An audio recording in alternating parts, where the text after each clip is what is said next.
we've learned that the Chicago Bears have officially requested permission to speak with the rotund, soon-to-be free agent coach of your Dallas Cowboys, and they are now awaiting response, the drama in Dallas, as they await to hear whether or not Jerry Jones is going to bless the Chicago Bears to speak with Mike McCarthy.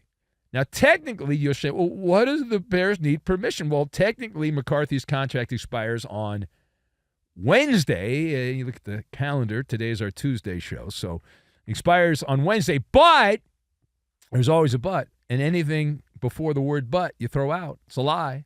But the Cowboys hold the exclusive negotiating rights.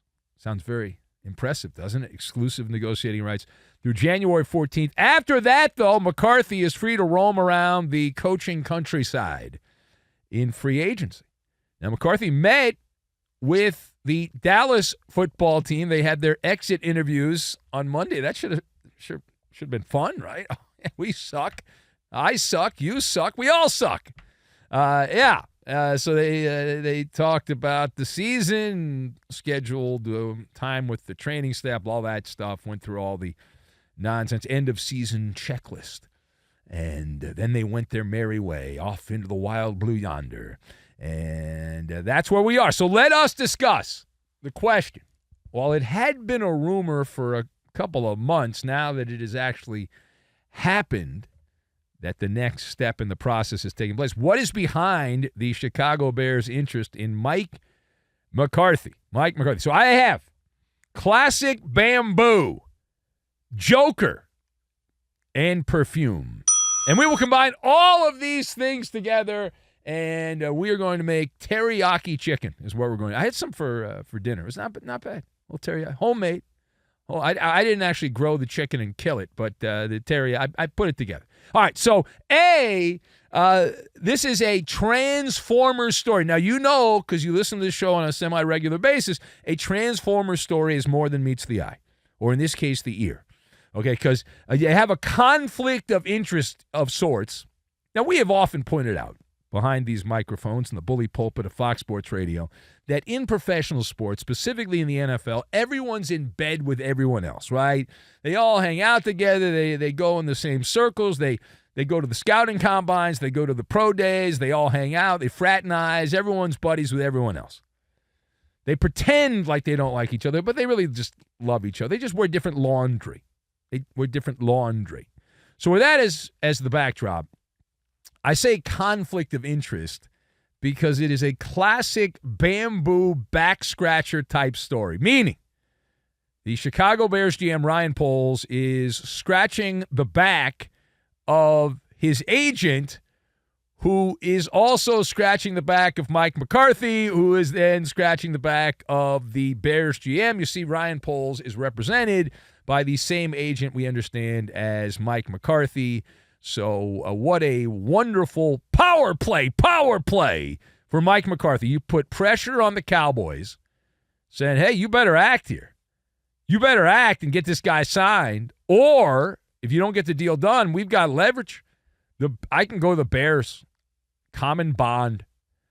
Nepotism is alive and well in the NFL. It's working its magic right here. Now, Mike McCarthy is one of a long list. A wish list of people the Bears would like to chit-chat with. Tell you the Bears have no idea what they're doing because they want to talk to everyone. McCarthy is just one of many, including, how about the name of David Shaw, mediocre college football coach back at Stanford, David Shaw. His name is on that short list. Actually, it's a long list. Who else? Ravens offensive coordinator Todd Monken. I'm sure that's all Todd Monken and not Lamar Jackson and Derrick Henry, the reason the Ravens had a good offense.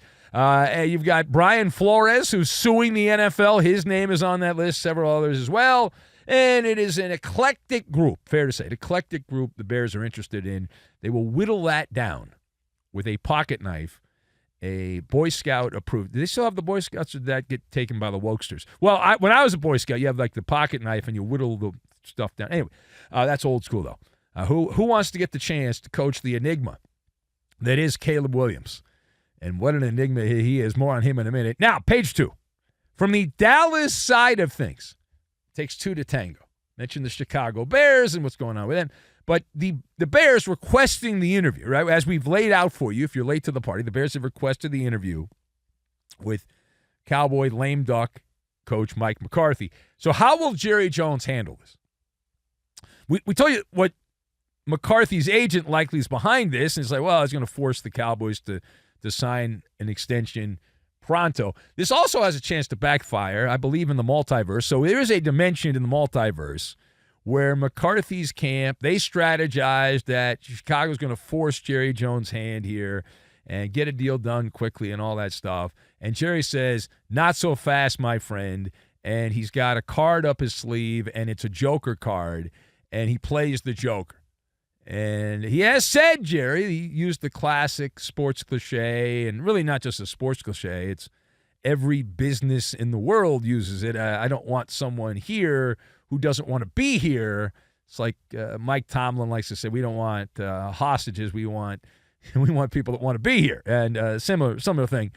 So for Jerry Jones, he could easily decommission Mike McCarthy. It's not like you're losing anything great. Mike McCarthy's been nothing wonderful in Dallas.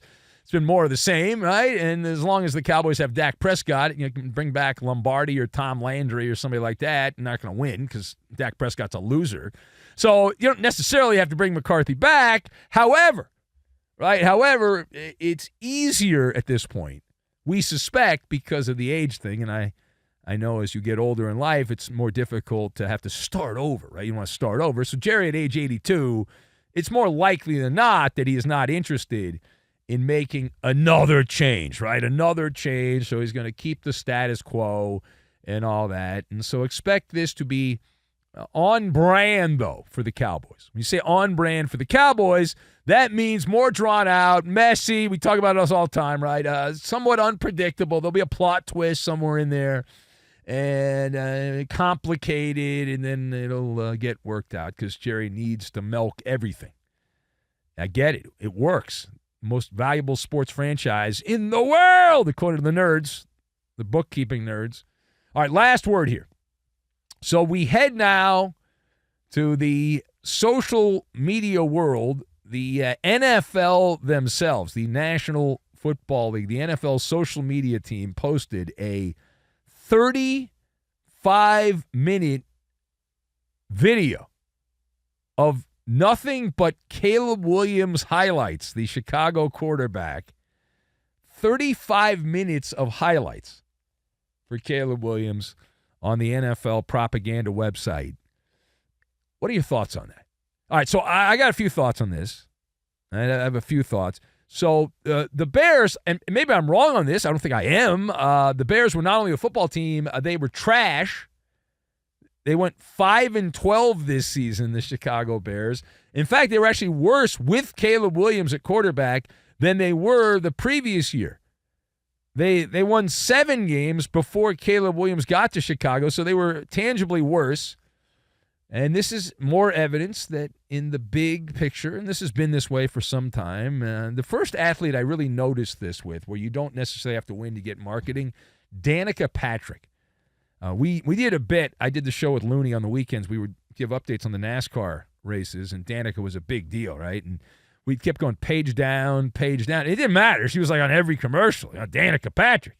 Didn't matter that she often, we played a game on this show. Bob Garrett got very upset with it. At one point we had to cancel it because she was worried that she would die in a wreck.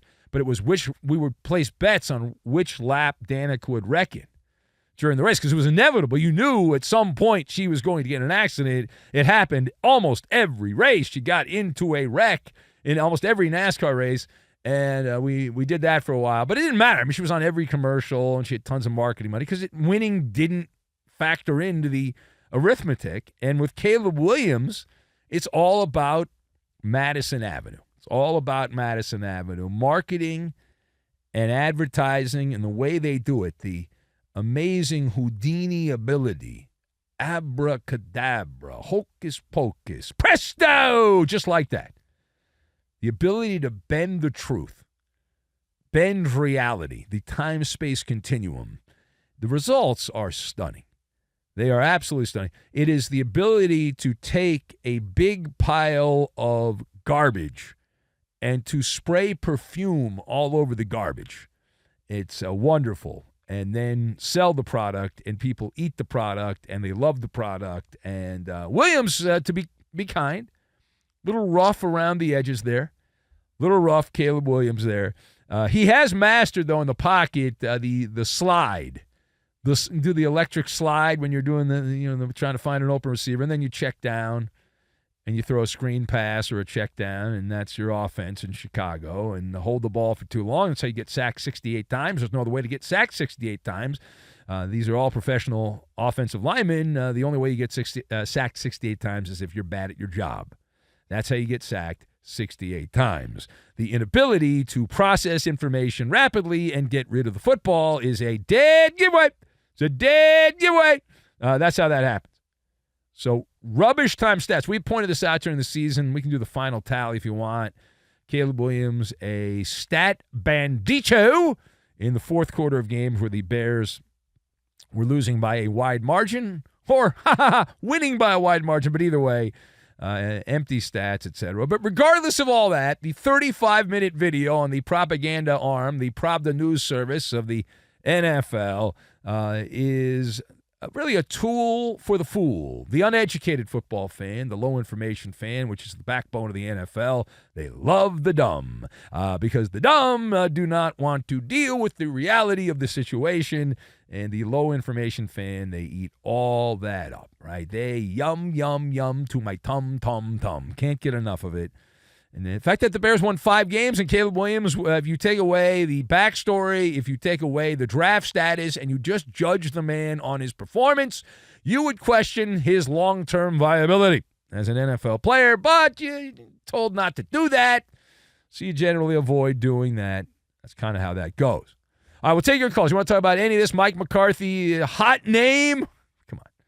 The former Packer coach, soon to be former Cowboy coach, now being mentioned as a possibility for the Bears. It just happens his agent is the same agent of the GM of the Bears. I'm sure that's just a coinky-dink.